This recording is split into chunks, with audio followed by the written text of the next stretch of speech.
Peace, King. How you feeling? I'm good, sir. I'm good. Put my Oh earbud in. yeah, oh yeah. I want to thank you so much for coming on the platform. This is definitely an honor. I truly appreciate you. Thank you. Thank you. Yeah, I know you got some moves to make. We're gonna get right into it, man. For the viewers who may not Yeah, sure. recognize you, let them know who you are and definitely where you're from. How you doing, everyone? I'm Obadiah Baker. I'm the president of the Heart Crusades. I'm also a again Emmy Award winning composer and filmmaker. And I'm from Man, that's originally from Cleveland, Ohio. Originally from Cleveland, Ohio. Again, currently live in downtown Baltimore, Maryland. wow, that's real cool, man. I take my hat off to you. You know, people growing up watching the Emmys and hearing about the Emmys and stuff like that. That's major. People dream of achieving something like that, especially coming from Cleveland. You know. Yep, yep. Now let me see. Now, how did you even get into music? Did you like start learning how to play instruments when you was young, or is that something you kind of got Yeah, into later in life? yep, yep, yep. I started playing at a very early age. I started playing at the age of 6, and then I took lessons at not only the music settlement in Cleveland, Ohio, but also the Rainey Institute. From there, I attended a school called the Cleveland School of the Arts. But I graduated from a boarding school called Interlochen Arts Academy in Northern Michigan. And then from there, my undergrad degree is in jazz piano studies at the New England Conservatory of Music. And I'm currently finishing up a master's of music composition at Peabody. And of course, I've also just graduated with my doctorate degree from Drexel University. Another degree for those digression from music, other degrees I have is an MBA also as well from University of Arkansas. Wow, man. I've interviewed a lot of musicians, but man, you're a musician to the bone. That's cool, man. That's what's up. You really got a passion for music. Are you the only musician in your family, or My father was a saxophonist, and he actually was one of the saxophonists back in the day. I guess back in the '70s, maybe even possibly even '60s. But I think it was '70s for Lou Rawls, who again a famous artist, out of California. So oh, okay, that's real cool. That's real cool. Now, can I ask you, at what point did you feel like you were going to pursue music full time? Like, this gonna be my career? Because a lot of people they say that they want to do music, but a lot of times they get sidetracked. Like, I want to go with the money, I want to go with the job, or they get distracted by other things that kind of take them away from that passion. But it seems like you really dedicated, not only your time but your education and everything to it. yeah, yeah. So I will say that I too do not do music full time. So I work in government. I'm a lieutenant colonel inside the military, and I work in D.C. And I also work in corporate America. I work in aerospace and defense manufacturing. I'm a manager, one of the largest aerospace and defense manufacturers in the world. And I also again, have my own nonprofit company, again, Tender Heart Crusades, which operates not only inside the U.S., but also we just opened up again a new chapter up in Europe and Italy, where I'm right now in Rome. So me, I kind of have my hands in definitely multiple different things. I was a active freelancing musician in my early 20s, and then around when I turned 30, got my MBA. That's when I began to sort of go into more of the administrative role. And again, opening my nonprofit company, and again, and also going to the corporate sector. So I'm a person that actually believes in having a portfolio of multiple different disciplines to actually get to the kind of like get to your passion or help fund your passion. There's a famous composer by the name of Charles Ives, who again went to New England Conservatory out of Boston, and he was known for just doing that. He actually got his money, I think, from the insurance world. Again, he went into business, and later on in life, he then took that money and again began to support his compositions, who are now world renowned and famous. And so I kind of took that motto of looking at other occupations that help sustain um, my true passion, which of course is music and the arts and composing. So Yeah, that's smart, man. That's cool. That's inspiring. Now you mentioned you out in Europe. People dream of visiting a place like Rome. You know, you always learn about it, you read about it in the history books. But it seems like you out there, like you say, in conjunction with your nonprofit. Is it Tender Hearts Crusades? Could you speak about that? Yep, yep, yep. So 10 Crusades is a nonprofit that serves at-risk youth through education, community service. We are New York City founded. So New York City, New York State founded nonprofit that operates as a foreign nonprofit in many other states across the U.S. And again, ground zero for again a lot of our programs is in Cleveland, Ohio, which is my hometown, and that was a way for me to sort of not only give back to my community, but also helps me to also always go back home, regardless of what I'm doing back in life. I'm doing in life. It helps me to sort of reconnect to my community, and again identify those to also bring up too, and inspire them to become great artists and leaders within society. Again, I have one particularly being Nehemiah Spencer, which is the main character within our again award-winning documentary film, The Shadow Between Us, which is currently on PBS. So for those who are listening, if you Google The Shadow Between Us and then PBS, you'll see the link that pops up there. Again, it's free. Uh, you can watch the actual movie. The movie talks about again one of our illustrious alumnus of Ten Crusades, Nehemiah Spencer, and his journey and to address the systemic issues of racism in America through dance by connecting with the silhouette from America's Got Talent in Denver, Colorado. And it talks about his journey from Cleveland. It highlights the Cleveland community, the Huff community, and Glenville community, and then again his journey from Cleveland to Denver, Colorado, where he connects with the silhouettes in their studio in Westminster, Colorado, and their beautiful shallow dance presentation which they put together. So again, that's the type of work that 10 Crusades does. That's the type of work that we continue to do not only in the U.S. but also abroad. Particularly the work we do every year in Africa. In part with the Teaching Artists Institute, we went to Kenya, did workshop there. Last year we were in Zimbabwe. This year we're going to be making our way to Ethiopia. So we have a big presence again in Africa, and again connecting particularly Black Americans or African Americans back to or people of the diaspora back to again the motherland of Africa and have them sort of reconnect with those cultures. And most importantly, not just going there as a tourist, but really bringing back skill sets, talents, and empowering also local artists to also use their art form to really address issues within their own community, their own society, especially places like Zimbabwe and Kenya. Wow, that's phenomenal, man. Like you say, man, bringing back more than just being a traveler, you know what I'm saying, or a tourist, I should say, you know what I'm saying, Mhm. being able to have that experience can be life changing. I really take my hat off to you for doing that. Africa is a beautiful place, man. So I'm sure the people will bring back, like you say, they'll come back empowered and feeling better about themselves, and maybe they can use that, to inspire other people. Now you mentioned Cleveland. I'm from Cleveland. For the viewers who don't know, and you brought up the film. Now, to my understanding, you kind of lived in the Huff area, or you have some connection with the Huff Yep, area. yep. Grew up, born and raised inside the Huff community. So absolutely. Okay, okay. Big shout out to Huff. I had texted you a little bit about this earlier. My family is from Huff, my mom's side of the family, so they was one of those black families that moved into Huff during that great migration, during that the Huff Rebellion, I should say. People know it as the Yep. Huff riots, in the '60s and the '50s and stuff like that. So for the viewers who don't know, Huff is a very, very revolutionary place. It's probably one of the most revolutionary places in the city of Cleveland. There's so much history there.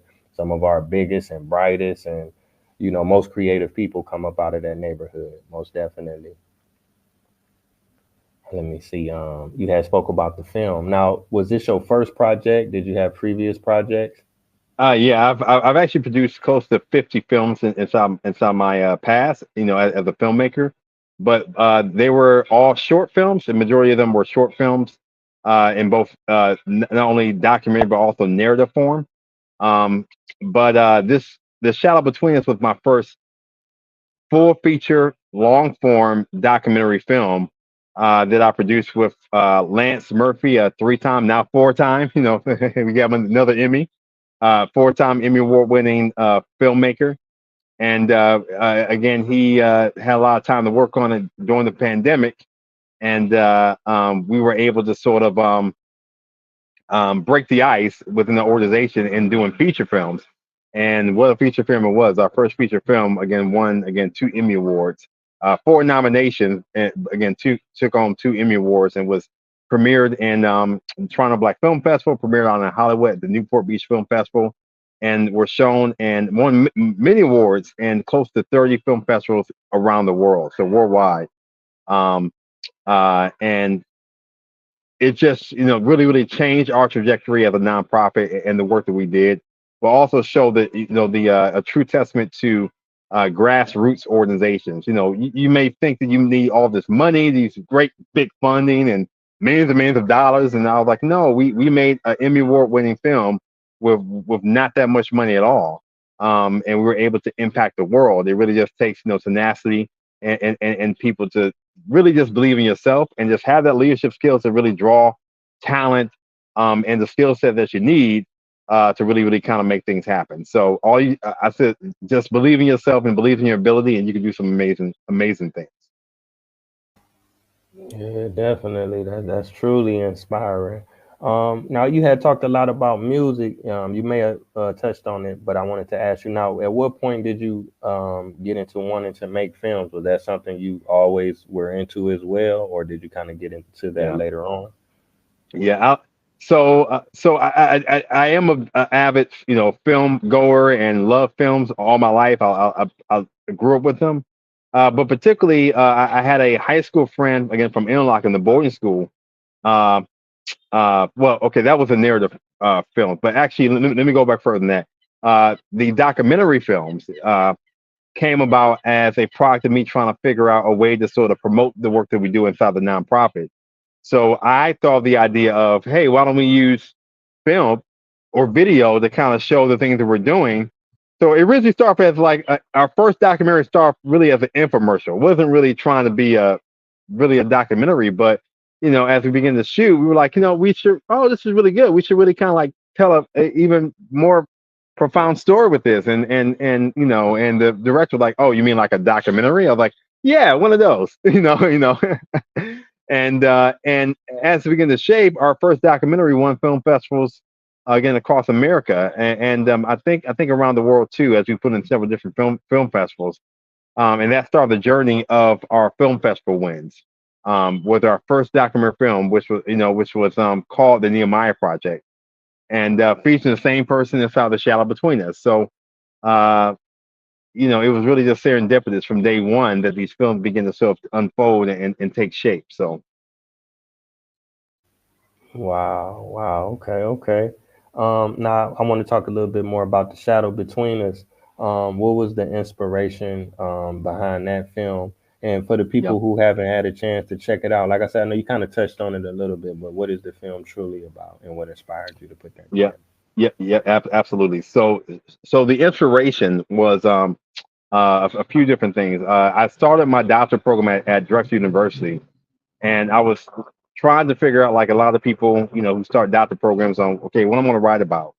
Um, Even though my dissertation has shifted since then, but it was really focused towards studying intersectionality, uh, looking at a lot of systemic issues in America, and that was inspired by again the many series of police brutality that was going on around that time.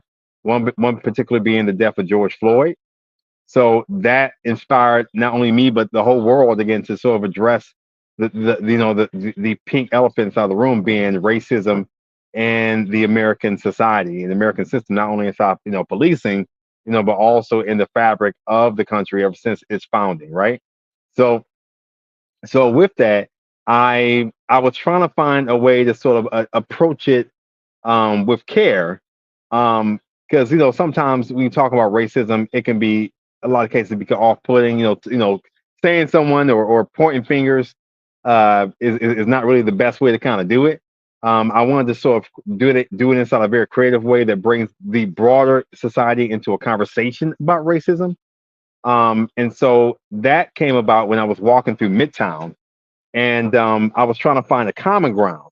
So what's a way for me to sort of talk about this story without really sort of calling names and things like that. And I was walking through Midtown and I came across a mural by a person by the name of Sir Shadow. It simply says that no one's above or below. Um, that's why we all have the same color shadow. And I was like, shadow. And I looked down and I was like, that's it. I was like, a shadow is something that you can't politicize, you can't get rid of. It's black. It really doesn't have a particular identity, per se. And it's a way that we can kind of sort of look at these issues. And then most importantly, using shadows in a creative way, I looked at shadow dancing. And I remember a group on America's Got Talent. I couldn't remember who they were. I remember seeing like even like a YouTube video of them. And I Googled and I was like, well, who is this group? And the group was called the Silhouettes. And I was like, oh, okay, well, let me reach out to them and just see, what can happen. So called them the Silhouettes and made several phone calls. They didn't call me back. It wasn't until the 10th phone call that Lynn Wagner Payton, who's a creative director of the Silhouettes, called me back, and we started the conversation that led to Same Color Shadow, which was the culminating shadow dance piece within the shadow between us.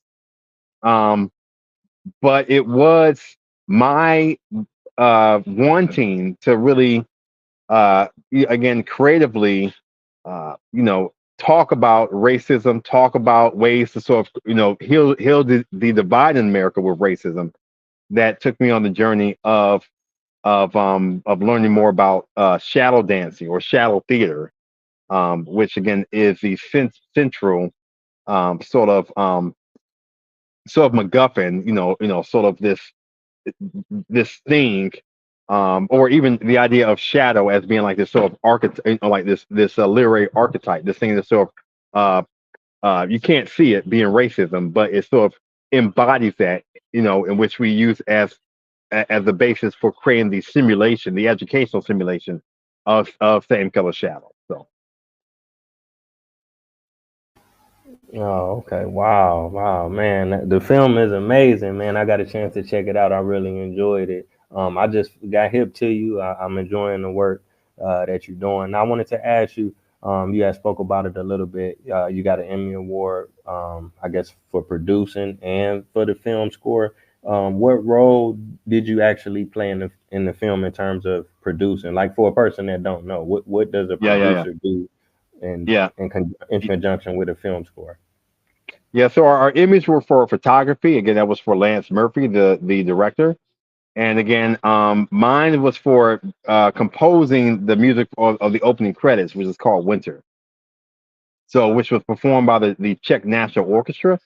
And again, I scored the entire music for it. So, the producer. So in this role, even though I'm the producer and Lance is the director, some of those lines are kind of blurred. Depends on what you call it. Because Lance also did some quote unquote producing. And then I not only produce, but I also executive produce, which is the person actually brings in the money. So executive producers are those who ultimately have control over the project. Again, they bring in the money, whether it's through grants or they leverage the actual backers. The executive producer then hires the producer, and the producer then brings in the director, and the director usually sometimes bring in the cast members. As far as like a traditional structure, and that's those ties are so blurred these days. I mean, don't think of it as just like a straitjacket. Uh, in this sense, again, I I found the director being Lance, so I hired Lance, and I hired, of course, Lynn to actually bring the actual shallow dance piece together. Again, I found Nehemiah because he worked with our organization anyway, so that was someone that was internal to 10 Heart Crusades.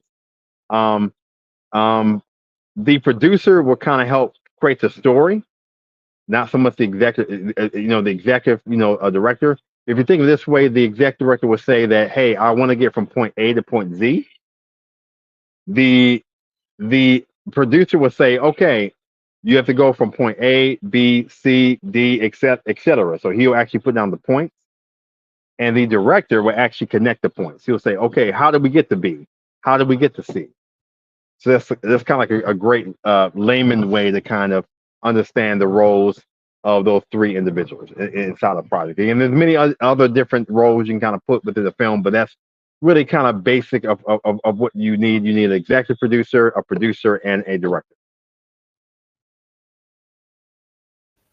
Okay, okay. I appreciate you breaking that down because a lot of times, as I guess consumers or viewers, we take for granted, all of the things that go into creating a project. We might watch a film that's an hour or 2 hours, and then at the end, it's thousands of names, and it's like each one of those people play a key role in some of our favorite films.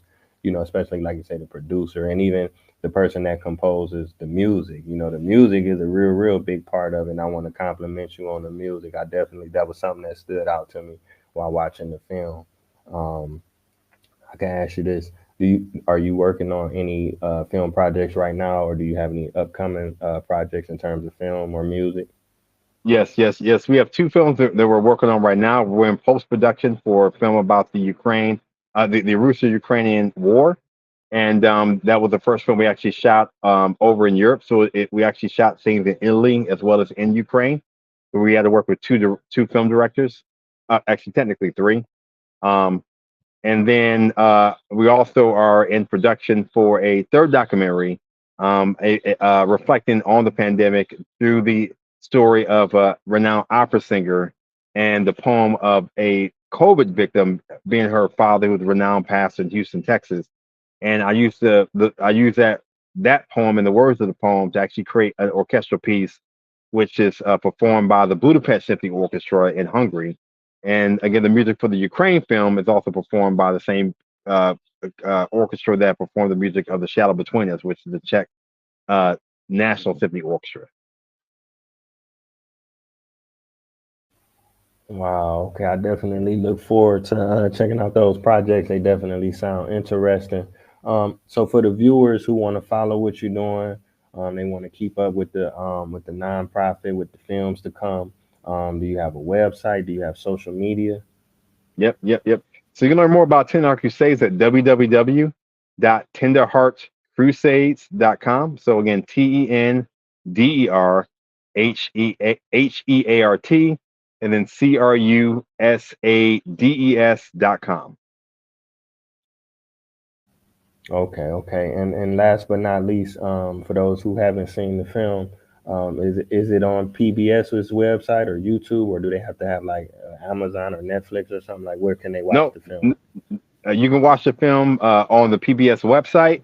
Again, it's on national PBS, so wherever PBS and affiliates are located, you can watch it for free. All you have to do, again, you just have to Google The Shadow Between Us PBS, and then you'll see the link pop up. It'll be the first link at the top. You click on that, it gives you access to the film. It's free, completely free, and enjoy. All right, all right. Yeah, so I want to thank you again. Thank you so much for coming on the show. I know we had a couple little hiccups and delays, but I'm glad we got it done. I truly appreciate everything you're doing. You definitely representing for the city. And like I said before, I definitely look forward to the projects that you got to come, man. Thank you, sir. Have a great day. Okay, Thank you, no everyone. doubt. No